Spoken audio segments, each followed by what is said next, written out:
ഹരേ കൃഷ്ണ. ഒരാഴ്ച ക്ലാസ് ഇല്ലായിരുന്നു. എല്ലാവർക്കും സ്വാഗതം. ഉം, ഒരു ഭക്തൻ എങ്ങനെ ഇരിക്കണം, അല്ലെങ്കിൽ അവന്റെ സ്വഭാവ രൂപീകരണം എങ്ങനെയായിരിക്കണം? കാരണം നമുക്ക് ഇത്രയും നല്ല ഒരു മനുഷ്യജന്മം ഭഗവാൻ തന്നിട്ട് പലവിധ തെറ്റുകളും നമ്മൾ വരുത്താറുണ്ട് ജീവിതത്തിൽ. അപ്പം എന്തിനു വേണ്ടിയിട്ടാണ് നമ്മൾ തെറ്റുകൾ ചെയ്യുന്നത്, എന്ത് കാരണത്താല്, അവ എങ്ങനെ തിരുത്താം, എങ്കിൽ മാത്രമേ എന്തുണ്ടാവൂ, ആ ഭക്തിപരമായിട്ട് നമുക്ക് മുന്നേറാൻ വേണ്ടിയിട്ട് സാധിക്കൂ. അത് ഭൗതികപരമായിട്ടായാലും ആധ്യാത്മികപരമായിട്ടായാലും നമ്മൾ മുന്നേറണമെങ്കിൽ എന്ത് വേണം? തെറ്റുകൾ തിരിച്ചറിഞ്ഞ് അവ തിരുത്തപ്പെടണം. പ്രഭുപാദര് പറയുന്നുണ്ട്, എന്താണ്? തെറ്റ് ചെയ്യുന്നത് എന്ത്? മനുഷ്യ സഹജമാണ്. മനുഷ്യരെല്ലാവരും തെറ്റ് ചെയ്യുന്നവരാണ്. അങ്ങനെയാണ് പൊതുവെ നമുക്കറിയാം. പൊതുവെ പറയുന്നത് അങ്ങനെയാണ്. എന്താണ്? തെറ്റ് എന്ന് പറയുന്നത് മനുഷ്യ സഹജമാണ്. പൊതുവെ ശാസ്ത്രം പറയുന്നു, അതിൻ്റെ കൂടെ ഒരു 3 കാരണങ്ങളൂടെ പറയുന്നുണ്ട്. കാരണം എന്താണ്? നമ്മുടെ മിഥ്യാധാരണയിൽ വീഴാനുള്ള പ്രേരണ, അതാണ് ഒരു ഘടകം. പിന്നെ നമ്മുടെ വഞ്ചനാപരമായിട്ട് മറ്റുള്ളവരെ വഞ്ചിക്കാനുള്ള പ്രവണതയുണ്ട് നമുക്ക്. പിന്നെ നമ്മുടെ ഇന്ദ്രിയങ്ങൾ എന്ന് പറയുന്നത് അപൂർണങ്ങളാണ്. അല്ലേ? ഇന്ദ്രിയങ്ങൾ ചില സമയങ്ങളിലൊക്കെ കള്ളത്തരം പറയും. അപ്പം ഈ ഒരു രീതിയിൽ എന്താണ്, ഈ അപൂർണതകളില് ഈ ഒരു ആത്മാവ് എന്ത് ബന്ധിതനാണ്. അപ്പൊ അതുകൊണ്ടാണ് എന്താ ഈ പ്രശ്നങ്ങളൊക്കെ സംഭവിക്കുന്നത്. അത് നമ്മൾ തിരിച്ചറിയണം. നമ്മളെല്ലാവരും തെറ്റുകൾ വരുത്തുന്നവരാണ്. ഏ ഒരു തെറ്റ് ചെയ്യുന്ന പ്രവാചകൻ പറയുന്ന ഒരു തെറ്റ് ചെയ്യുന്നത് എന്ത് തെറ്റല്ല, മറിച്ച് ഒരു തെറ്റ് ചെയ്യുകയും പിന്നെയോ അതിൽ നിന്നൊന്നും പഠിക്കാതിരിക്കുകയും ചെയ്യുന്നതാണ് എന്ത് ഏറ്റവും വലിയ തെറ്റ് എന്നാണ് പ്രഭുപാദര് പറയുന്നത്. തെറ്റ് എല്ലാവർക്കും സംഭവിക്കുന്നതാണ്, പക്ഷെ അതൊരു തെറ്റല്ല. പക്ഷെ ആ തെറ്റിൽ നിന്ന് ഒന്നും പഠിക്കാതിരിക്കുകയും ചെയ്യുന്നത്, അല്ലെ, പിന്നെയും തെറ്റ് ചെയ്യുന്നത്, അതാണെന്ത് തെറ്റ് എന്ന് പറയുന്നത്. ഇതിൽ ഒരു ഉദാഹരണം, പ്രഭുപാദരുടെ ഒരു ശിഷ്യൻ ഭക്തിതീർത്ഥ സ്വാമി മഹാരാജ്, അദ്ദേഹത്തിന്റെ ആത്മകഥയില് അദ്ദേഹം പറയുന്നുണ്ട്, എന്ത്, അദ്ദേഹത്തിന് എല്ലാവരുമായിട്ട് പ്രശ്നങ്ങളൊക്കെ ഉള്ളതാണ്. അദ്ദേഹം കൂടെ താമസിക്കുന്ന കുറെ എന്താ പറയുക ഭക്തരുമായിട്ട് ചില വിഷയങ്ങളുണ്ടായിരുന്നു. ആ സമയത്താണ് പ്രഭുപാദര്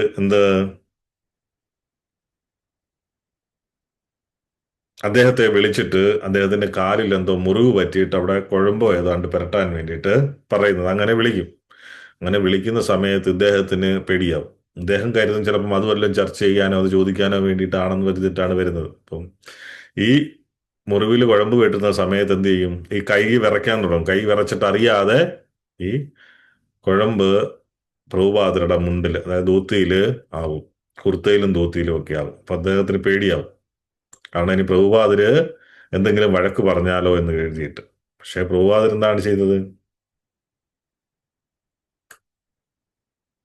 അദ്ദേഹം കരുതി പ്രഭുപാദർ ഇപ്പം തന്നെ മുറിക്ക് പുറത്താക്കുമെന്നൊക്കെയാണ് കരുതിയത്. പക്ഷെ പ്രഭുപാദര് ഒന്നും മിണ്ടാതെ അദ്ദേഹം പുഞ്ചിരിക്കുക മാത്രം ചെയ്തു. അപ്പോൾ അദ്ദേഹം അവിടെ നിന്നൊരു കാര്യമാണ് പഠിച്ചത്. അദ്ദേഹത്തിന് അവിടെ ഒരു തിരിച്ചറിവാണ് ലഭിക്കുന്നത്. അദ്ദേഹം പറയുന്നുണ്ട്, എന്താ, ഞാൻ എന്ത് തെറ്റ് ചെയ്താലും പ്രഭുപാദര് എന്നെ സ്നേഹിക്കും. അല്ലേ? നമുക്കും അറിയാം, നമ്മളെല്ലാം തെറ്റ് ചെയ്യുന്നുണ്ട്, ഭഗവാൻ നമ്മളെ എന്നിട്ടും നമ്മളെ സ്നേഹിക്കുന്നുണ്ട്, എന്നെ ഒഴിവാക്കില്ല. അദ്ദേഹം അതാണ് ചിന്തിച്ചത്. എന്താ, എന്ത് തെറ്റ് ചെയ്താലും പ്രഭുപാദര് ക്ഷമിക്കും എന്നോട്, എന്നെ ഒഴിവാക്കില്ല, അല്ലെങ്കിൽ വഴക്ക് പറയില്ല. അതിനർത്ഥം എന്താ അദ്ദേഹം പറയുന്നത്?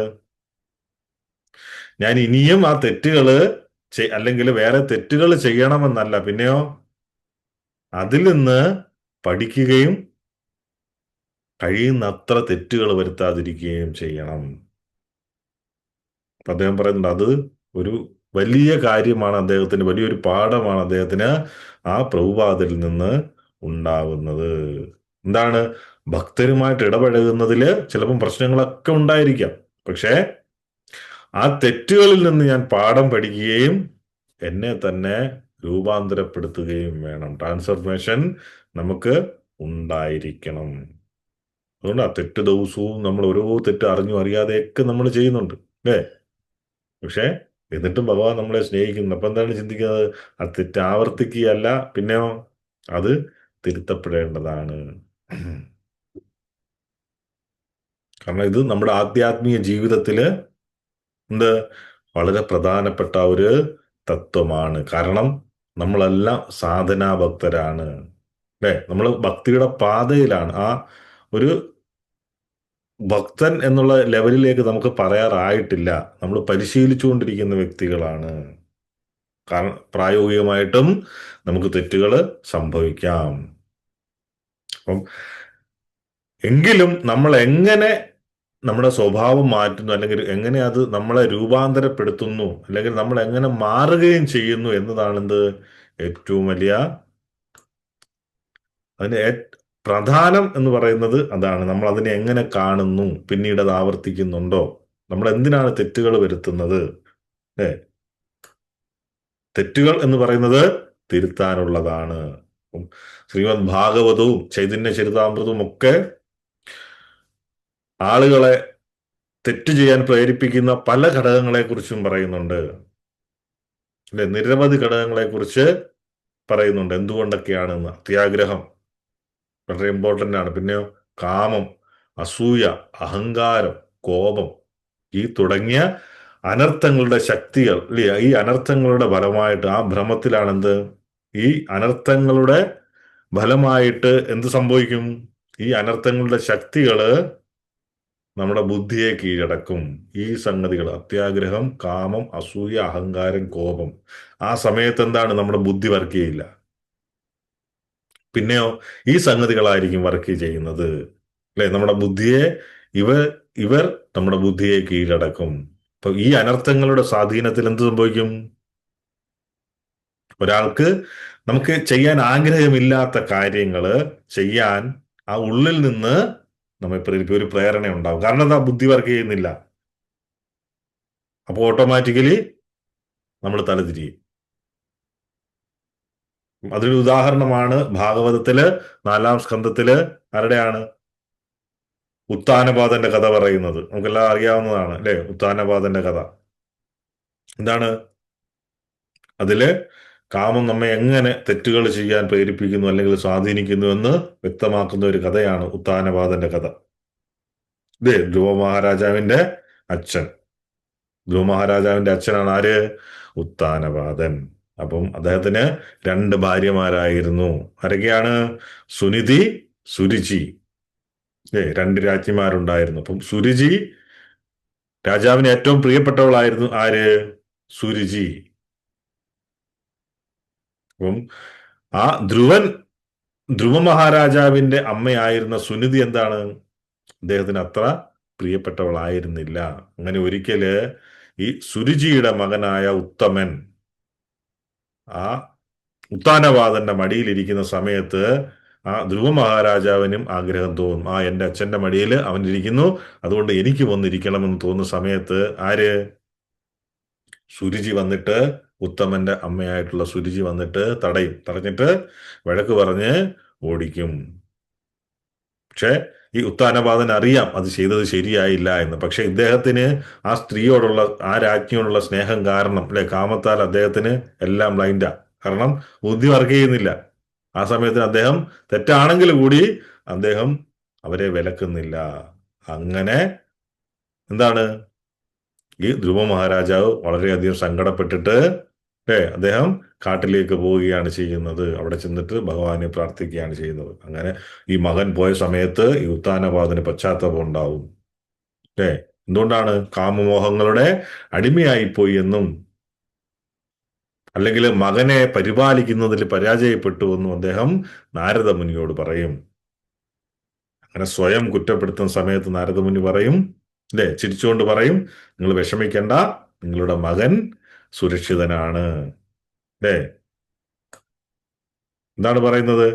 നിങ്ങൾ ചിലപ്പോൾ നിങ്ങളുടെ മകനെ അസംതൃപ്തനാക്കിയേക്കാം, പക്ഷേ അതുകൊണ്ടാണ് നിങ്ങളുടെ മകൻ എന്ത്, പരമേശ്വരനായിട്ടുള്ള സാക്ഷാൽ കൃഷ്ണ ഭഗവാനെ കാട്ടിൽ പോയിട്ട് പ്രീതിപ്പെടുത്താൻ വേണ്ടിയിട്ട് നിങ്ങളുടെ മകന് സാധിച്ചത്. അപ്പം പ്രഭുപാദര് പറയുന്നത് എന്താണ്? ഈ കൃഷ്ണനെ പ്രീതിപ്പെടുത്തുക എന്ന് പറയുന്നത്, കൃഷ്ണന്റെ പ്രീതി പിടിച്ചു പറ്റുക എന്ന് പറയുന്നത് ആർക്കാണ്? ദേവന്മാർക്ക് പോലും നേടാൻ കഴിയാത്ത അപ്രാപ്യമായിട്ടുള്ള ഒരു സംഗതിയാണ്. ആ ധ്രുവ മഹാരാജാവ് എന്താണ്, ആ ഭക്തി സേവനത്തിന്റെ ശക്തി കാരണം, അദ്ദേഹത്തിന്റെ ആത്മാർത്ഥമായിട്ടുള്ള കാരണം വേറെയാണ് എങ്കിൽ പോലും ആ അദ്ദേഹത്തിന്റെ ആ ഭക്തി, ആത്മാർത്ഥതയുള്ള ഭക്തി സേവനം കാരണം എളുപ്പത്തിൽ എന്ത്, ഭഗവാനെ പ്രീതിപ്പെടുത്താൻ പറ്റി, അദ്ദേഹത്തിന് മുന്നില് ഭഗവാനെ കൊണ്ടുവരാൻ വേണ്ടിയിട്ട് സാധിച്ചു. അങ്ങനെ ആ ഭക്തി സേവനത്തിന്റെ ആ ഒരു സ്പർശനത്തിലൂടെ എന്താണ് സംഭവിച്ചത്? ഒരു തെറ്റായിട്ട് തുടങ്ങിയ ഒരു കാര്യം അതൊരു വലിയ നേട്ടത്തിലേക്ക് കൊണ്ടെത്തിച്ചു. അപ്പൊ ഇവിടെ എന്താണ്, ഉത്ഥാനപാതനും എന്താണ്, അദ്ദേഹത്തിന് പശ്ചാത്താപമുണ്ടായി. അതേപോലെയാണ് നമ്മുടെ പ്രവൃത്തികൾ, അല്ലേ? ഇതേപോലെ സമാനമായിട്ടുള്ള പ്രവൃത്തികൾ, ചില കാര്യങ്ങൾ എന്താണ്, നല്ലത് കാര്യങ്ങൾ നേടിത്തരും, ചില കാര്യങ്ങള്, അല്ലേ, മോശം കാര്യങ്ങൾ നേടിത്തരും. ഇതേപോലെ ഒരു കഥയാണ് നമുക്കറിയാം, അജാമളന്റെ കഥ. അപ്പം ഈ അജാമളന്റെ കഥയും എന്താണ്, കാമത്തിന്റെ സ്വാധീനത്താല് സംഭവിച്ചു പോയതാണ്. ആ കാമത്തിന്റെ സ്വാധീനത്താല് സംഭവിച്ചു പോയ ഒരു തെറ്റിന്റെ മറ്റൊരു ഉദാഹരണമാണ് എന്ത്, അജാമളന്റെ കഥ. ഒരു വേശ്യ സ്ത്രീയാൽ മോഹിക്കപ്പെട്ട അദ്ദേഹം എന്താണ് ചെയ്തത്? 10-22 വർഷക്കാലത്തോളം എന്താണ്, ശരിയായ ബ്രാഹ്മണ്യത്തിൽ ജീവിച്ചിരുന്ന വ്യക്തിയാണ് അജാമളൻ. പക്ഷെ ഒരു വേശ്യ സ്ത്രീയിൽ ആകർഷനായിട്ട് എന്ത് സംഭവിച്ചു? എല്ലാവരും, വൃദ്ധരായിട്ടുള്ള മാതാപിതാക്കളെയും കുട്ടികളെയും ഭാര്യയും ഒക്കെ ഉപേക്ഷിച്ചിട്ട് എന്താണ്, ആ വേശ്യസ്ത്രീയെ വിവാഹം കഴിച്ചിട്ട് എന്ത് ചെയ്തു? ആ പാപപരമായിട്ടുള്ള ജീവിതത്തിലേക്കാണ് എന്ത്, അദ്ദേഹം പ്രവേശിച്ചത്. പക്ഷേ മരണക്കിടക്കയിൽ എന്താണ് സംഭവിച്ചത്? ആ മരണത്തിന്റെ ദൂതന്മാര് വരുന്ന സമയത്ത്, ഇല്ല, യമകിങ്കരന്മാര് വരുന്ന സമയത്ത്, അവര് അദ്ദേഹത്തെ കൊണ്ടുപോകാൻ വരുന്ന സമയത്ത് എന്ത്, തന്റെ ഇളയ മകന്റെ പേര് എന്ത്, വാത്സല്യത്തോടു കൂടി നാരായണ എന്ന് വിളിച്ചു. അല്ലേ? അദ്ദേഹത്തിന്റെ മകന്റെ പേര് നാരായണൻ എന്നായിരുന്നു. ആ നാരായണ എന്നുള്ള വിളി കേട്ട് ആരാണ് വരുന്നത്? അപ്പോൾ തന്നെ ആര് വന്നു? വിഷ്ണുദൂതന്മാർ വന്നു. ഭഗവാന്റെ പേരാണ്, അതുകൊണ്ടാണ് അന്ധകാലേച്ച മാമേവ സ്മരൻ മുക്ത കളയകർ. കാരണം ഈ മരണസമയത്ത് എന്തിനെ പറ്റിയാണോ നമ്മൾ ചിന്തിക്കുന്നത്, എന്തിനെ പറ്റിയാണോ പറയുന്നത്, എന്ത് പ്രവൃത്തിയാണോ ചെയ്യുന്നത്, നമ്മൾ അടുത്ത ജന്മം അതാവും എന്ന് പറയുന്ന കാരണം അതാ. ഇവിടെ സംഭവിച്ചതാണ്. കാരണം ഇദ്ദേഹം ചെയ്ത പ്രവൃത്തികൾ വെച്ചിട്ട് എന്താണ്, യമരാജ്യത്തേക്കാണ് പോകേണ്ടത്, യമലോകത്തേക്കാണ് പോകേണ്ടത്. അതിനു വേണ്ടിയിട്ടാണ് യമദൂതന്മാർ വരുന്നത്. ആ യമദൂതന്മാർ കൊണ്ടുവരാൻ പോത്തിന്റെ മണ്ടയ്ക്ക് കയറ് ചുറ്റി വയ്ക്കുന്ന സമയത്താണ് ഇദ്ദേഹം ഇളയ മകനെ വിളിക്കുന്നത് നാരായണ എന്ന്. ആ ഒരൊറ്റ വിളി കാരണം എന്ത്, ആ സെക്കൻഡിൽ തന്നെ, സെക്കൻഡ് പോലും എടുത്തില്ല, വന്നു? ഭഗവാന്റെ ദൂതന്മാർ വരും, അല്ലേ? അങ്ങനെ വിഷ്ണുദൂതന്മാർ വന്നിട്ട് ആ മരണത്തിൽ നിന്നും അല്ലെങ്കിൽ ആ യമദൂതന്മാരുടെ കൈകളിൽ നിന്നും അദ്ദേഹത്തെ രക്ഷിക്കും. അദ്ദേഹം പിന്നീട് പ്രാർത്ഥിച്ചിട്ട് എന്ത് പറയും? ഇനി ഒരിക്കലും ഞാൻ ഈ തെറ്റ് ആവർത്തിക്കുകയില്ല എന്ന് പ്രതിജ്ഞ എടുക്കുകയും ചെയ്തിട്ട് അദ്ദേഹം തനിക്ക് ലഭിച്ച രണ്ടാമത്തെ അവസരം ഉപയോഗപ്പെടുത്തി അദ്ദേഹം ഹരിദ്വാറിൽ പോയി എന്താണ്, സ്വയം അദ്ദേഹം രൂപാന്തരപ്പെടുകയാണ് ചെയ്യുന്നത്. അദ്ദേഹത്തിന്റെ തെറ്റുകളെല്ലാം തിരുത്തി അവസാനം ഭഗവത് സന്നിധിയിലേക്ക് പോവുകയാണ് ചെയ്യുന്നത്. അതുകൊണ്ടാണ് പറയുന്നത്, തെറ്റ് എന്ന് പറയുന്നത് എന്താണ്? തെറ്റല്ല, അല്ലേ? ആ തെറ്റ് ഓവർകം ചെയ്യാനുള്ള അവസരം നമ്മൾ പ്രയോജനപ്പെടുത്തണം. ആ പാപം ആവർത്തിക്കാതിരിക്കാൻ പ്രതിജ്ഞ എടുക്കുകയും ചെയ്യുക എന്നതാണ് അതാണ് ഏറ്റവും പ്രധാനപ്പെട്ട തത്വം. പിന്നെ ഇതേപോലെ തന്നെയാണ് ദീദിയുടെ കഥ, അല്ലേ? ഗുരു, സാധു, ശാസ്ത്രം എന്നിവയുടെ അടിസ്ഥാനത്തില്, അല്ലെ, കശ്യപ മുനിയുടെ നിർദ്ദേശപ്രകാരം ജീവിച്ചുകൊണ്ടിരുന്ന വ്യക്തിയാണ് ദീദി അദ്ദേഹത്തിന്റെ ഭാര്യ. പക്ഷേ അവരെന്താണ് ചെയ്യുന്നത്? ഈ ഒരു കശ്യപ മുനിയെ പോലെയുള്ള ഒരു മഹാത്മാവുമായിട്ടുള്ള സാമീപ്യം കാരണം എന്ത്? അപ്പം ഒന്നിലും ഇടപെടരുത്, അല്ലെ? അസൂയ, കുശുമ്പോ ഒന്നും ഉണ്ടാവരുത്. പക്ഷെ ഇവരെ സംബന്ധിച്ചിടത്ത് എന്താണ്? അവരും തെറ്റിലേക്കാണ് ചെല്ലുന്നത്, അല്ലേ? അവരെ സംബന്ധിച്ചിടത്തോളം ഈ ഒരു ഇദ്ദേഹത്തിന്റെ തന്നെ കശ്യപ മുനിയുടെ സ്വാധീനത്താൽ, അല്ലെങ്കിൽ ആ ഒരു മഹാത്മാവിന്റെ സാമീപ്യം കാരണം കാമത്തിന്റെ സ്വാധീനത്തിൽ പെടാതിരിക്കുകയും ശരിയായി പെരുമാറുകയും ചെയ്യേണ്ടത് അവരുടെ കടമയായിരുന്നു. അതിനാൽ എന്ത് പറ്റി? ഈ ലൈംഗികമായിട്ടുള്ള അഭിലാഷങ്ങളിൽ വലയുകയായിരുന്ന ദീദി എന്താണ്? അദ്ദേഹത്തോട് പോയിട്ട് പറയും, എൻ്റെ ഈ അഭിലാഷം അല്ലെങ്കിൽ എൻ്റെ ഈ ആഗ്രഹം തീർത്തു തരണമെന്ന് പറയും ഒരു ദിവസം വൈകുന്നേരം. അപ്പം ആ സമയം അനുചിതമല്ലാത്തതുകൊണ്ട് കാരണം അദ്ദേഹം എന്ത് ചെയ്യും? അദ്ദേഹം നിരുത്സാഹപ്പെടുത്തും. പക്ഷേ അവർ അദ്ദേഹത്തെ നിർബന്ധിക്കും. അങ്ങനെ എന്ത് സംഭവിക്കുന്നത്?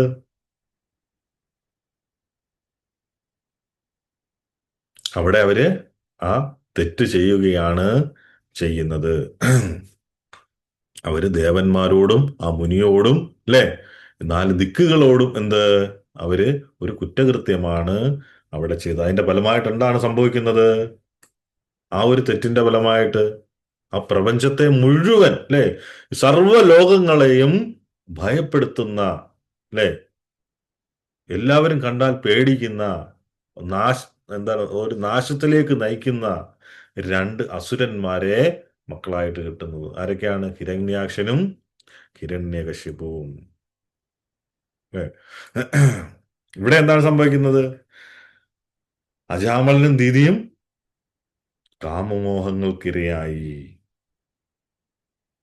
പക്ഷേ അജാമലിനെ സംബന്ധിച്ചിടത്തോളം അത് വ്യക്തിപരമായിരുന്നു. കാരണം അജാമലിനെ ആരും അറിയില്ല, അത്രയും പ്രശസ്തനല്ല, ഒന്നുമല്ല, അദ്ദേഹത്തിന് അധികം ഉത്തരവാദിത്തങ്ങളില്ല. പക്ഷേ ഈ ദീദിയുടെ വ്യതിചലനത്തിന് എന്താണ് സംഭവിക്കുന്നത്? അത് മൂന്ന് ലോകങ്ങൾക്കും വിനാശമായിരുന്നു. ഏ. അപ്പം അജാമളന്റെ ആ വ്യതിചലനം എന്ന് പറയുന്നത് അടുത്ത കുടുംബങ്ങളെ ഒഴികെ ആരെയും ബാധിച്ചില്ല. പക്ഷേ ദീദി ചെയ്ത പ്രവൃത്തി എന്ന് പറയുന്നത് അത് കൂടുതൽ കഠിനമായിരുന്നു. കാരണം എന്താ? അവര് ആ മഹാത്മാക്കളുമായിട്ട് അടുത്ത ബന്ധമുള്ളവരായിരുന്നു. ഒരുപാട് പ്രശസ്തയായിരുന്നു. ഒരുപാട് പേരെ അറിയുന്ന വ്യക്തിയായിരുന്നു. അല്ലെങ്കിൽ ഇന്ന ഒരു വ്യക്തിയുടെ ഭാര്യയായിരുന്നു. അപ്പം അവർ ചെയ്യുന്ന പ്രവൃത്തിയുടെ ഫലം എന്താവും? ആ ആ കാഠിന്യം കൂടും, അല്ലേ? ആ തെറ്റിന്റെ കാഠിന്യവും അതിനനുസരിച്ച് കൂടും. അപ്പം അതിന്റെ ഫലവും എന്തായിരിക്കും? കൂടുതൽ മാരകമായിരിക്കും. എന്തുകൊണ്ടാ? അവർക്ക് അത്രമാത്രം ഉത്തരവാദിത്തമുള്ള ഒരു വ്യക്തിയായിരുന്നു. അതുകൊണ്ട്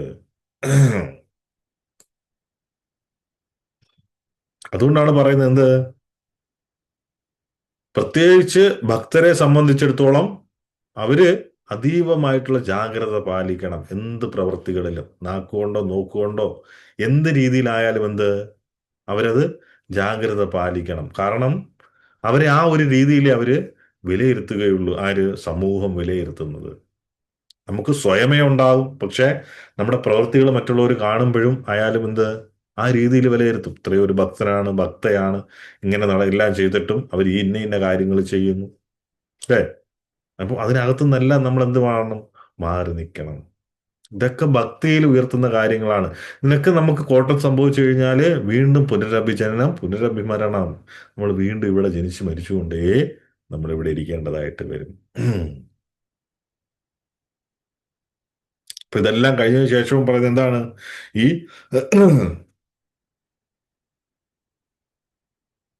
ഈ കശ്യപമുനിയെ സമീപിക്കുന്ന സമയത്താണ് പറയുന്നത് നിന്റെ ഈ പ്രവൃത്തിയുടെ ഫലമായിട്ട് രണ്ട് അസുരന്മാരെ നിനക്ക് ലഭിക്കും മക്കളായിട്ട്. പക്ഷെ ഇതിന്റെ അനന്തര ഫലം എന്ന് പറയുന്നത് ഇവര് പരമാത്മാവിനാല് കൊല ചെയ്യപ്പെടുകയും ചെയ്യുമെന്ന് പറയും. അപ്പൊ ആദ്യം കേൾക്കുമ്പോൾ അവർക്ക് പേടിയാവും. പക്ഷെ അവസാനം പറഞ്ഞ വാക്ക് സന്തോഷം ഉണ്ടാകും. കാരണം എന്താ? ഭഗവാൻ കൊല്ലുമെന്നാണ് പറഞ്ഞിരിക്കുന്നത്, അല്ലേ? അപ്പം സന്തോഷമുള്ള കാര്യമാണ് ഭഗവാനാല് മക്കൾ വധിക്കപ്പെടുന്നത്. കാരണം ഭഗവാന്റെ കൈകൾ എന്ന് പറയുന്നത് എന്താണ്? ഭഗവാന്റെ കൈകൾ കൊണ്ട് മരിക്കുക എന്ന് പറയുന്നതും മോക്ഷമാണ്, അല്ലേ? അത് ആർക്കറിയാം? ദീദിക്കറിയാം. പക്ഷെ എന്താണ് പറയുന്നത്? ഭക്തന്മാരുടെ കോപത്താൽ മാത്രം എൻ്റെ മക്കള് മരിക്കരുത്, അല്ലെങ്കിൽ ഭക്തന്മാരായിട്ട് കൊല ചെയ്യപ്പെടരുത്.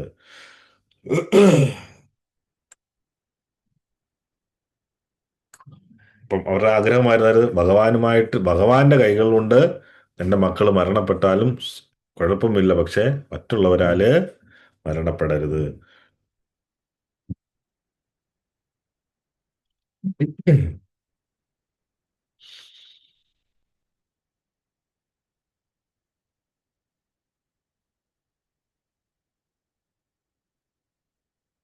നമ്മളെ സംബന്ധിച്ചിടത്തോളം നമ്മൾ എത്ര ക്ലാസ്സുകൾ കേട്ടാലും ആരൊക്കെ പറഞ്ഞാലും എന്തൊക്കെ പറഞ്ഞാലും എന്താണ്, നമ്മുടെ ബുദ്ധി മരവിച്ചിരിക്കുകയാണ് എങ്കിൽ അതൊന്നും കേൾക്കാനുള്ള ഇൻട്രസ്റ്റ് നമുക്ക് ഉണ്ടാവുകയില്ല, അല്ലെങ്കിൽ അത് ജീവിതത്തിൽ പ്രാവർത്തികമാക്കാനുള്ള ഒരു ഉത്സാഹം, അല്ലെങ്കിൽ അത് നടപ്പിലാക്കാനുള്ള ഒരു ഇച്ഛ നമ്മളിൽ ഉണ്ടാവുകയില്ല. കാരണം എന്താണ്?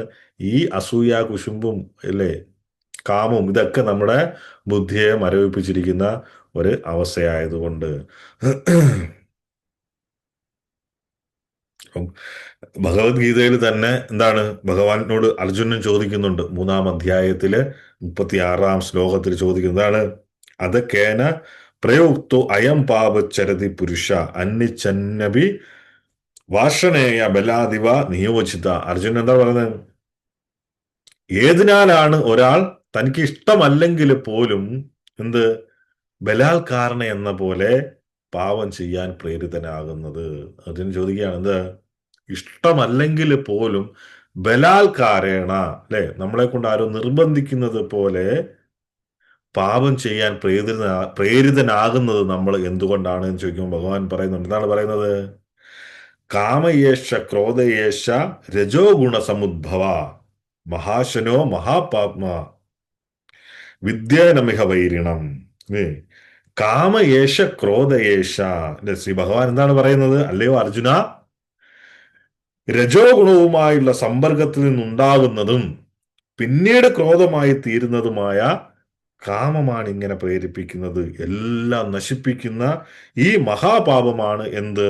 ഇഹലോകത്തിലെ ശത്രു എന്ന് പറയുന്നത്. കാമം എന്ന് പറയുന്നത് ലൈംഗികത എന്നുള്ള ഒരു സംഗതി മാത്രമല്ല, നമ്മുടെ ആഗ്രഹങ്ങൾ എന്നാണ് പറയുന്നത്. എന്താണ് പറയുന്നത്? ഭഗവാൻ പറയുന്നത് എല്ലാത്തിനെയും നശിപ്പിക്കും, അല്ലെ, പ്രത്യേകിച്ച് ഭക്തിയെ. എന്താണ്?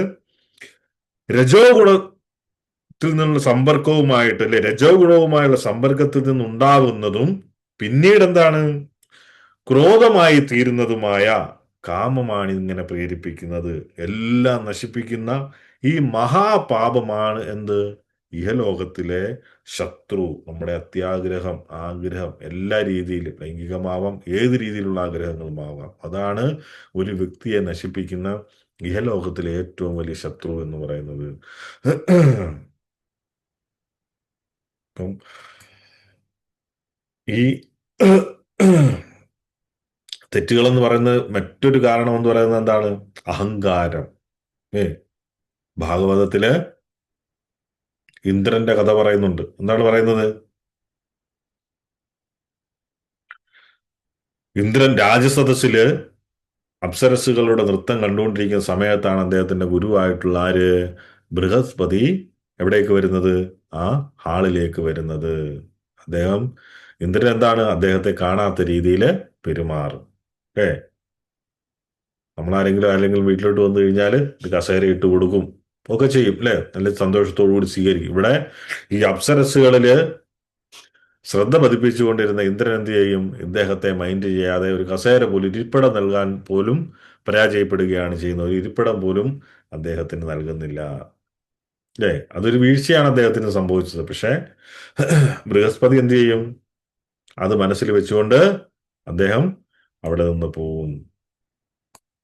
ആ തൻ്റെ ആധ്യാത്മിക ഗുരുവിനോടുള്ള അനാദരവിന്റെ ഫലമായിട്ട് എന്താണ് സംഭവിക്കുന്നത്? പിന്നെ ദുരന്തങ്ങളുടെ ഒരു ഘോഷയാത്ര തന്നെയായിരുന്നു. ആർക്ക്? ഇന്ദ്രന്. എല്ലാം നഷ്ടപ്പെടും, അല്ലെ, എല്ലാം നഷ്ടപ്പെടും. അദ്ദേഹത്തിന്റെ ഐശ്വര്യം, സൗന്ദര്യം എല്ലാം എന്ത് നഷ്ടപ്പെടും. എങ്ങനെയാണ്? അസുരന്മാര് അദ്ദേഹത്തെ കീഴടക്കും. അങ്ങനെ ബ്രഹ്മാവിന്റെ കൽപ്പന പ്രകാരം പറയുന്നത് സംബന്ധിച്ചതാണ്, ദേവന്മാര് വിശ്വരൂപനെ ആ സ്ഥാനത്ത് സൃഷ്ടിക്കും. ഈ അസുരന്മാരുടെ ആർക്കാണ്? ഈ വിശ്വരൂപന് ഭയങ്കര ഒരു ഇഷ്ടമുണ്ട്. അങ്ങനെ അത് നിമിത്തം എന്ത് സംഭവിക്കും? വിശ്വരൂപൻ രഹസ്യമായിട്ട് അസുരന്മാരെ യജ്ഞത്തില് സഹായിക്കും. ഇന്ദ്രൻ ഇതിനെക്കുറിച്ച് അറിഞ്ഞ സമയത്ത് എന്ത് പറ്റും? അദ്ദേഹം വിശ്വരൂപന്റെ തല വെട്ടുകയാണ് ചെയ്യുന്നത്. അങ്ങനെയാണ് വിശ്വരൂപന്റെ പിതാവ് എന്ത് ചെയ്യും? ഇന്ദ്രനെ കൊല്ലാൻ വേണ്ടിയിട്ട് ഒരു യജ്ഞം നടത്തും. അതിൽ നിന്നും ആര് വരും? വൃത്രാസുരൻ വൃത്രാസുരനെ സൃഷ്ടിക്കുകയാണ് ചെയ്യുന്നത്. അപ്പം ഈ ഈ ഒരു പ്രവൃത്തിയിൽ നിന്നും ആ ഒരു സമയം കഴിയുമ്പോഴത്തേക്കിന് ആർക്ക്? ഈ ഇന്ദ്രന് എന്താണ്? പശ്ചാത്താപം ഉണ്ടാവും, ഇങ്ങനെയൊന്നും ചെയ്യേണ്ടിയിരുന്നതില്ല എന്ന്. എന്തുകൊണ്ടാണ് അദ്ദേഹം അങ്ങനെ ആവുന്നത്? ആ ഒരു ഭൗതിക ആഗ്രഹത്തിന്റെ സ്വാധീനം കാരണമാണ്. എന്ത്? പിന്നെയോ സ്വാർത്ഥതയോടുകൂടിയുള്ള പെരുമാറ്റം കാരണവും. അല്ലേ? ആർക്കായാലും നമുക്കായാലും എന്താണ്? അപ്പം ആ ഭൗതിക ആഗ്രഹങ്ങളുടെ സ്വാധീനം ഒരുപാട് കൂടുതലാണ് നമ്മളില്. പിന്നെ ഈ സ്വാർത്ഥത, അല്ലെ? എനിക്ക് വേണം, എനിക്ക് വേണം എന്നുള്ള ഒരു പ്രേരണ. ആ ഒരു രീതിയിൽ നമ്മൾ എന്ത് ചെയ്യും? ആ ശുദ്ധ ഭക്തരെ സമീപിക്കുന്നതിനാലും, അങ്ങനെ സമീപിച്ചു കഴിഞ്ഞാല് നമ്മുടെ പ്രവൃത്തികളൊന്നും പൂർണ്ണമാവുകയില്ല. എനിക്ക് എനിക്ക് എനിക്ക് എന്റേത് എന്നുള്ള രീതിയില്. കാരണം എന്താ? നമ്മുടെ ഈ ആഗ്രഹങ്ങൾ നിലനിൽക്കുന്ന കാലത്തോളം, അഹങ്കാരമുള്ള കാലത്തോളം ആരാണ്? ഈ അഹങ്കാരത്തിന്റെ രാജാവായിട്ടുള്ള ആര്? ഈ അസുരൻ എപ്പോഴും തല ഉയർത്തി നിൽക്കും. അതിനാൽ നമുക്ക് എവിടെയും വീഴ്ചയായിരിക്കും സംഭവിക്കുന്നത്.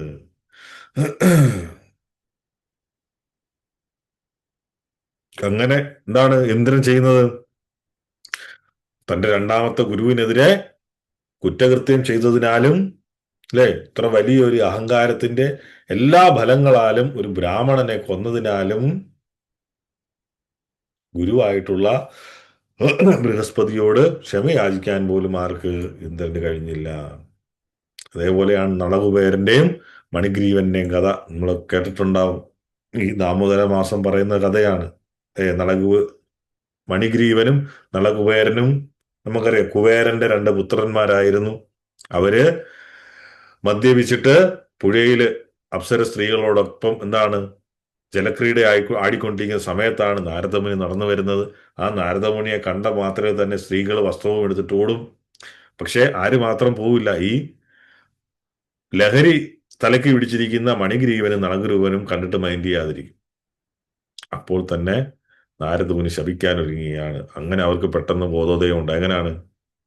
ഈ ആരെങ്കിലും കള്ളു കുടിച്ചിട്ട് നടന്നു പോകുന്ന സമയത്ത് പോലീസ് വരുന്നു എന്ന് പറഞ്ഞു കഴിഞ്ഞാൽ മൈൻഡ് ചെയ്യില്ല, അല്ലേ? പെട്ടെന്നൊരു വണ്ടിയുടെ ഹോണോ എന്തെങ്കിലും കേട്ട് കഴിഞ്ഞാൽ പെട്ടെന്ന് സ്റ്റഡി ആയിട്ട് നടന്നു പോകും. അതുമാതിരിയാണ് ആർക്ക്? ഇവരും അതുപോലെയാണ് ചെയ്തത്. പെട്ടെന്ന് ബോധോദയം ഉണ്ടായിട്ട് നാരദമുനിയുടെ കാൽക്കൽ വീണ്ടും പറയും, ക്ഷമിക്കണം, നിങ്ങൾ അറിയാതെ സംഭവിച്ചു പോയതാണ്, ആരാണെന്ന് മനസ്സിലായാലും ഇനി ആവർത്തിക്കത്തില്ല എന്ന്. പക്ഷേ ദൈവത്തിന്റെ ശാപം അവർക്ക് എന്തായാലും ഏൽക്കണം. അങ്ങനെ പറയും. അമലർജുന മരങ്ങളായിട്ട് പോയി ഭൂമിയിൽ നിൽക്കൂ, ഭഗവാൻ വരുന്ന സമയത്ത്, ഭൂമിയിൽ അവതരിക്കുന്ന സമയത്ത് നിങ്ങൾക്ക് ശാപമോക്ഷം കിട്ടും എന്ന് പറയും. അങ്ങനെ അവരിൽ നിന്നും അറിയാം, ഉരലില് കയറ് കെട്ടിയിട്ട് ഭഗവാൻ ഈ രണ്ട് വൃക്ഷങ്ങളുടെ ഇടയിലോട്ട് പോവുകയും ആ വൃക്ഷം മറിഞ്ഞു വീഴുകയും ഇവർ രണ്ടും എണീറ്റ് ഭഗവാനോട് തൊഴുതിട്ട്, അല്ലെ, ഭഗവാനോട് നന്ദി പറയും. പിന്നെ അത് കൂടാതെ ആർക്കാണ് നന്ദി പറയുന്നത്? നാരദമുനി. കാരണം നാരദമുനി കാരണമാണ് എന്ത്? അവർക്ക് ആ ഒരു അവസ്ഥ വരുന്നത്. അത്രയും നല്ലൊരു ഓപ്പർച്യൂണിറ്റി അവർക്ക് കിട്ടുന്നത്, ഭഗവാനെ നേരിട്ട് കാണാൻ, ഭഗവാന്റെ കൈകൾ കൊണ്ട് മോക്ഷം കിട്ടാൻ വേണ്ടിയിട്ടൊരു അവസരം. അതിന് ഉത്തരവാദി ആരായിരുന്നു? നാരദമുനിയായിരുന്നു. അപ്പം നാരദമുനിക്ക് പ്രണാമം അർപ്പിച്ചിട്ട് അവര് തിരിച്ചു പോവുകയാണ് ചെയ്യുന്നത്. ഇതുമാതിരിയാണ് നമ്മുടെ അവസ്ഥ. നമ്മളും ജീവിതത്തിൽ തെറ്റുകൾ തിരുത്താൻ തയ്യാറായി കഴിഞ്ഞു കഴിഞ്ഞാൽ എന്ത്? ഭഗവാന്റെ, കൃഷ്ണന്റെ നിത്യദാസന്മാരായിട്ട് എവിടെ കഴിയാനായിട്ട് സാധിക്കും? ഭഗവാന്റെ സന്നിധിയിൽ കഴിയാൻ വേണ്ടിയിട്ട് സാധിക്കും. അതിനാണ് ഈ മനുഷ്യജന്മം എന്ന് പറയുന്നത്. മനുഷ്യജന്മം എന്ന് പറഞ്ഞാൽ അപൂർവമായിട്ട് കിട്ടുന്ന ഒരു അവസരമാണ്. എന്തിനു വേണ്ടിയിട്ട്? ആത്മസാക്ഷാത്കാരത്തിന് വേണ്ടിയിട്ട്. പല രീതിയിലുണ്ട് ആത്മസാക്ഷാത്കാരം, അല്ലേ? ബ്രഹ്മേതി പരമാത്മേതി ഭഗവാനിതി ശബ്ദതേ. ആദ്യത്തെ രണ്ടെണ്ണവും വളരെ പാടാണ്. പക്ഷെ ഭഗവാനിതി ശബ്ദതേ, നേരിട്ട് ഭഗവാന്റെ ഭക്തന്മാർ ഭക്തിയോഗത്തിലൂടെ പോവുകയാണെങ്കിൽ പെട്ടെന്ന് ഭഗവാനെ കിട്ടും. അപ്പം നമ്മുടെ അവസ്ഥ എന്ന് പറയുന്നത് നമ്മൾ എപ്പോഴും ആരാണ്? കൃഷ്ണന്റെ നിത്യദാസന്മാരാണ്. ആ ഒരു അവസരത്തില് ആ അവസ്ഥയിലേക്ക് നമുക്ക് ഇവിടുന്ന് പോകണം. അതിനെന്ത് വേണം? ഭക്തി പരിശീലിക്കണം. അപ്പൊ ഇങ്ങനെയുള്ള കാര്യങ്ങളൊക്കെ നമ്മൾ പരിശീലിച്ചെങ്കിൽ മാത്രമേ നമുക്ക് എന്താവൂ? ഉയർച്ച ഉണ്ടാവുകയുള്ളൂ. അല്ലെ? അസൂയ, അതും ഒരു വലിയ ഘടകമാണ്. അതും നമ്മൾ നിർമാർജനം ചെയ്യണം. ഈ അസൂയ കാരണം നമ്മൾ എന്ത് തെറ്റുകൾ ചെയ്യാറുണ്ട്. അതിന് ഉദാഹരണമാണ് ആര്? പൃഥു മഹാരാജാവിന്റെയും ഇന്ദ്രന്റെയും ഉദാഹരണം. അല്ലെ? പൃഥു മഹാരാജാവ് ആണെങ്കിൽ 99 അശ്വമേധ യാഗങ്ങൾ നടത്തും. ഒരു യാഗം കൂടി നടത്തി കഴിഞ്ഞാൽ അദ്ദേഹത്തിന് എന്ത് കിട്ടും? ആ ഇന്ദ്രന്റെ സ്ഥാനം ഏറ്റെടുത്ത് നടത്താൻ പറ്റും. ഇന്ദ്രൻ ഇങ്ങനെ കറങ്ങി നടക്കുകയാണ്.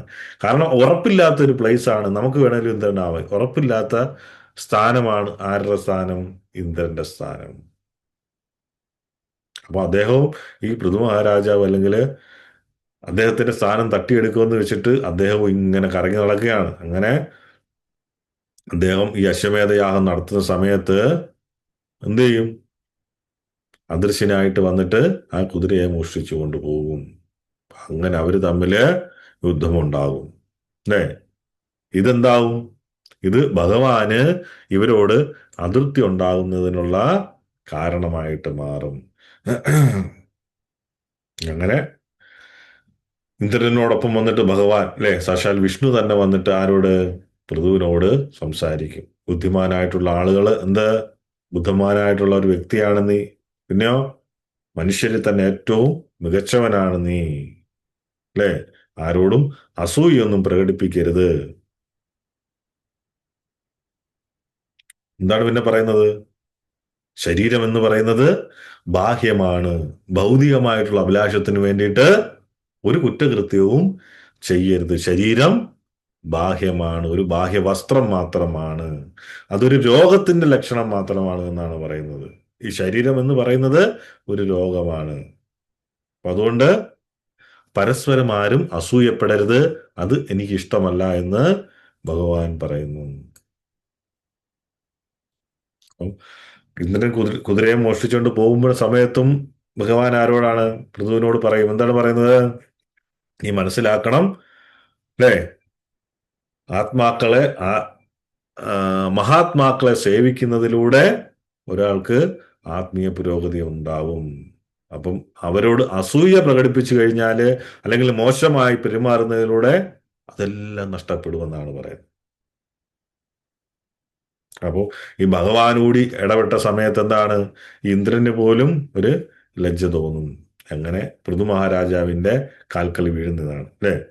ഉടൻ തന്നെ അദ്ദേഹത്തെ കെട്ടിപ്പിടിച്ച് ആലിംഗനം ചെയ്യുകയും ആ കഴിഞ്ഞ കാര്യങ്ങളെല്ലാം എന്ത് അവര് മറക്കും. അപ്പോൾ വഴക്കുണ്ടായാലും ഈ ഒരു സംഗതിയാണ് പ്രായോഗികം. വഴക്കുമുണ്ടാകാം ആൾക്കാർ തമ്മിൽ, അല്ലെ? ഭക്തർ തമ്മിലും വഴക്കുകൾ ഉണ്ടാവാം. അത് പറഞ്ഞു തീർത്ത് പരസ്പരം ആലിംഗനം ചെയ്ത് കഴിയുമ്പോഴത്തേക്കിന് അത് അവിടെ കഴിയും. അപ്പം അസൂയൊക്കെ ഉണ്ടാവാം. പക്ഷെ എന്താണ്? അത് ഒരു നിശ്ചിത അളവിൽ ഉണ്ടാവാം. മനുഷ്യനായിട്ട് പിറന്ന എല്ലാവർക്കും ഈ അസൂയ എന്ന് പറയുന്ന സംഗതി ഉള്ളത് തന്നെയാണ്, എല്ലാവർക്കും. പക്ഷെ അത് നമ്മളെന്താണ്? ഭഗവാനോട് പ്രാർത്ഥിച്ചിട്ട് അത് ഇല്ലാതാക്കാൻ വേണ്ടിയിട്ട് ശ്രമിക്കണം.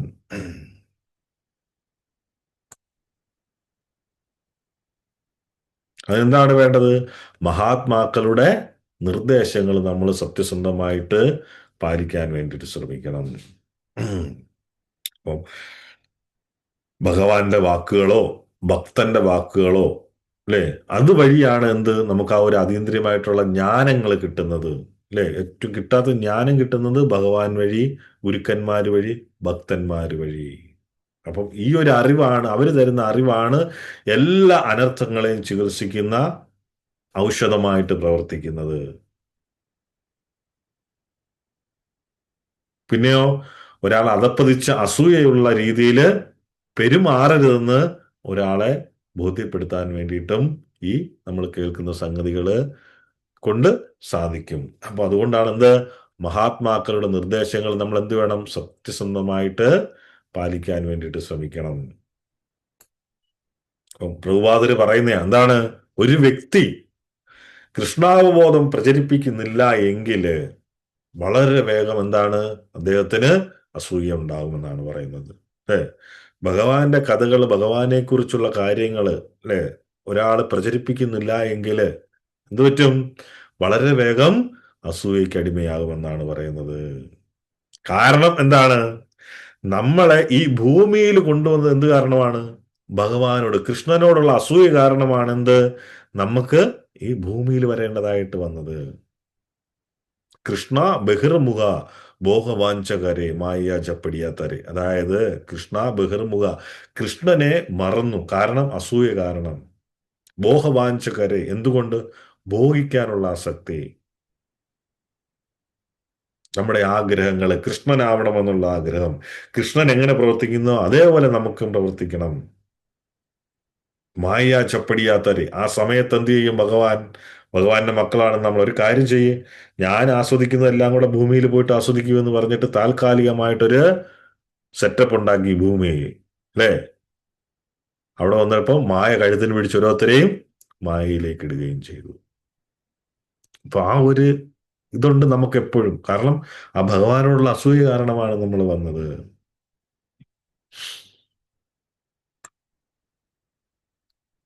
എന്നാൽ എന്താണ്, നമ്മൾ ഈ ഒരു സംഗതി വരാതിരിക്കാൻ വേണ്ടിയിട്ട് കൂടുതലായിട്ട് ഭഗവാനെ കുറിച്ചുള്ള കാര്യങ്ങൾ, ഭഗവാന്റെ ലീലകൾ, മഹത്വങ്ങളൊക്കെ നമ്മൾ കൂടുതലായിട്ട് പ്രചരിപ്പിക്കാൻ വേണ്ടിയിട്ട് ശ്രമിക്കണം.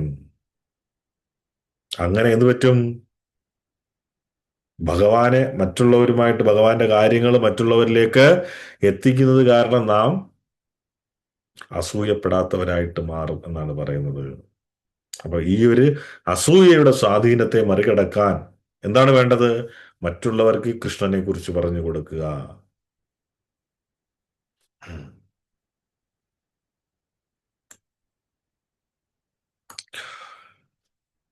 ഈ ഒരു കാര്യം കൂടെ പറഞ്ഞിട്ട് നിർത്താം. ഒരു ലീലയും കൂടെ, അസൂയയുടെ, എങ്ങനെയാണ് അസൂയ ഒരാളെ നശിപ്പിക്കുന്നത്, അല്ലെങ്കിൽ അസൂയയുടെ പ്രവൃത്തി എങ്ങനെയാണ് എന്നുള്ളത് ഇന്ദ്രന്റെയും ദീദിയുടെയും ഒരു കഥ കൂടി പറഞ്ഞിട്ട് നമുക്ക് നിർത്താം. അപ്പം ഈ ഹിരണ്യകശിവും ഹിരണ്യാക്ഷനും അവർ എന്താണ്, ആ പരമാത്മാവിനാല് ഭഗവാനാരായിട്ട് കൊല്ല ചെയ്യപ്പെട്ട സമയത്ത് എന്തു പറ്റും? ഇന്ദ്രനെ കൊല്ലാൻ വേണ്ടിയിട്ട് ഒരു പുത്രനെ ജനിപ്പിക്കണമെന്നാര് ദീദി പ്രതിജ്ഞയെടുക്കും. നേരത്തെ പോലെ തന്നെ വീണ്ടും അവരെന്ത് ചെയ്യും? ഭർത്താവായിട്ടുള്ള കശ്യപ മുനിയുടെ അടുക്കിലേക്ക് അനുഗ്രഹത്തിനായിട്ട് ചെല്ലും.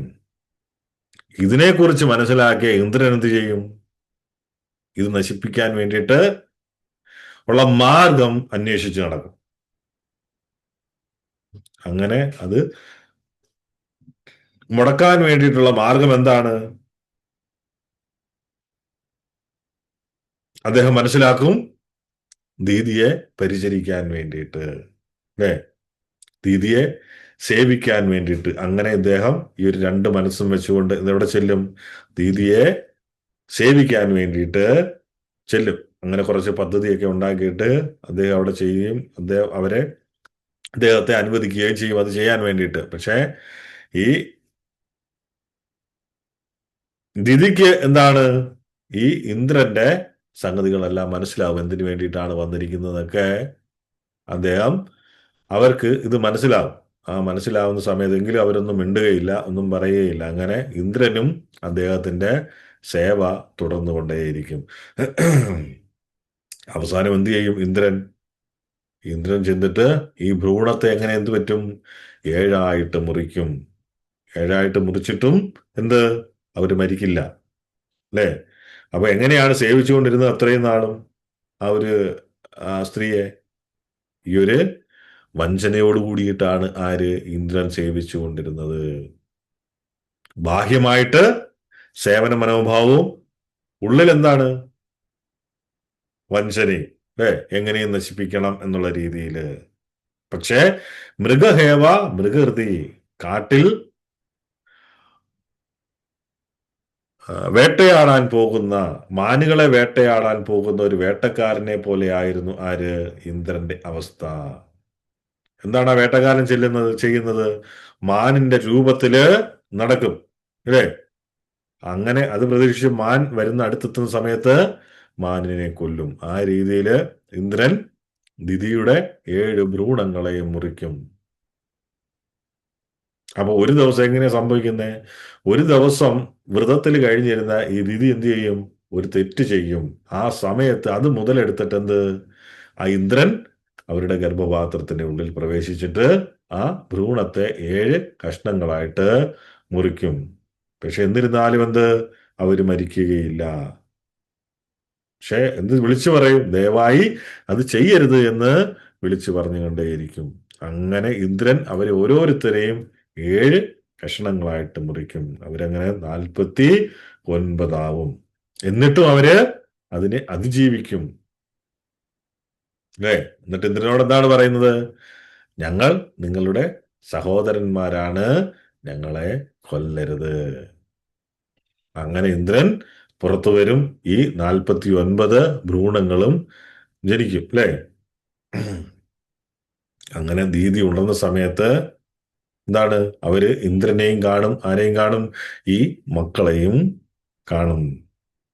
ഈ ദിതി ഒരുപാട് ഭക്തിയുത സേവനങ്ങൾ ചെയ്തിരുന്നാല് എന്താണ്, ആ ഇന്ദ്രനോട് അനുകൂലമായിട്ടുള്ള ഒരു ബോധമുണ്ടാവും. ആർക്ക്? ഈ 49 പേർക്കും. കാരണം നമ്മള് കുട്ടികളുടെ ജനിക്കുന്ന കുട്ടികളുടെ മനസ്സും എന്താണ്, ആ ഗർഭപാത്രത്തിലെ കുട്ടികൾ കഴിയുന്ന സമയത്ത് ആ അമ്മ എന്തൊക്കെയാണോ ചിന്തിച്ചിരുന്നത് അതെല്ലാം എന്താണ് ആ കുട്ടികൾക്കും ഉണ്ടാവും. അതുകൊണ്ടാണ് അവര് ചെയ്ത ഭക്തിയുത സേവനങ്ങളുടെ ഫലമായിട്ട് എന്താണ്, ഇവർക്കും ആ ഒരു ബോധം ഉണ്ടായിരുന്നു. അതുപോലെ തന്നെയാണ് ഇന്ദ്രനും. എന്താണ്, ആ അനുകൂലമായിട്ടുള്ള രീതിയിൽ അവരെ സേവിച്ചിരുന്നു കഴിഞ്ഞാൽ എന്താണ്, അതും ഇന്ദ്രനെയും ബാധിക്കും.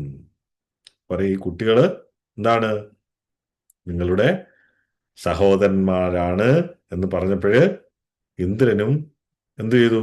അവരെ കൊല്ലാൻ തോന്നിയില്ല. അപ്പം എവിടെ ആയാലും എന്ത്, ഭക്തിയുത സേവനത്തിനും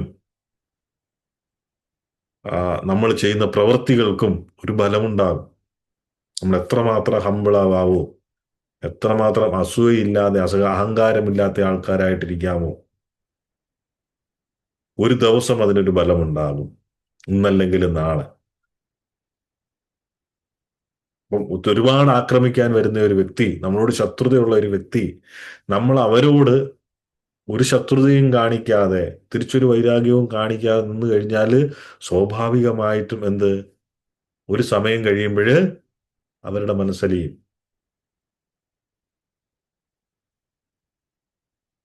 നമ്മളും എന്താണ് വേണം, നമ്മളിതൊക്കെ സൂക്ഷിക്കണം. ഇതൊക്കെ എന്താണ്, ഇതൊക്കെ മനസ്സിലാക്കി വേണം നമ്മളും മുന്നോട്ട് പോരാൻ വേണ്ടിയിട്ട്. അപ്പോൾ പ്രഭുപാദര് പറയുന്നത് എന്താണ്, ഇതാണ് ഭക്തിയുത സേവനത്തിന്റെ ഭക്തിയുടെ ശക്തി എന്ന് പറയുന്നത്.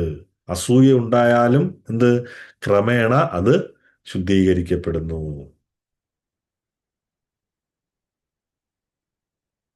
ദേവി എന്താണ് ആദ്യം പറയുന്നത്?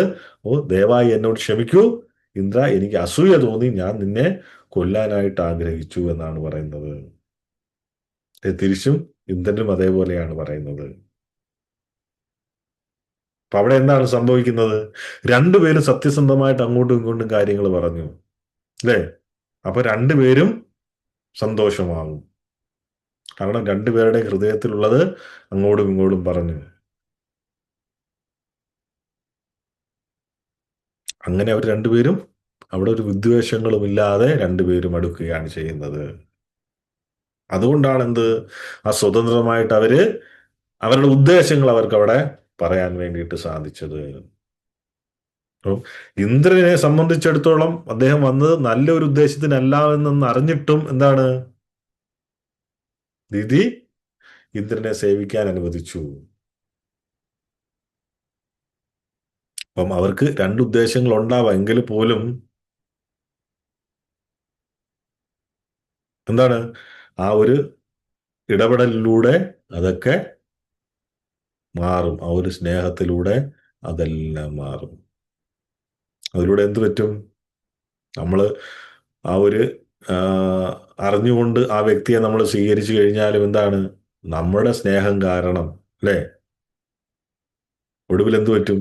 അവരുടെയും എല്ലാവരുടെയും ഉള്ളിലുള്ള അസൂയ നശിപ്പിക്കപ്പെടുകയും ചെയ്യുന്നു. അപ്പൊ പ്രത്യാശ ഉണ്ടായിരിക്കണം അല്ലെ? ജീവിതത്തിൽ എന്താണ് വേണം? പ്രത്യാശ. അപ്പം ഒരു വ്യക്തി ഭക്തിയുടെ സേവനത്തിലേക്ക് തിരിയുമ്പം, ഭക്തി മാർഗത്തിലേക്ക് തിരിയുമ്പോഴെന്താണ്? എല്ലാം പോസിറ്റീവായിരിക്കും.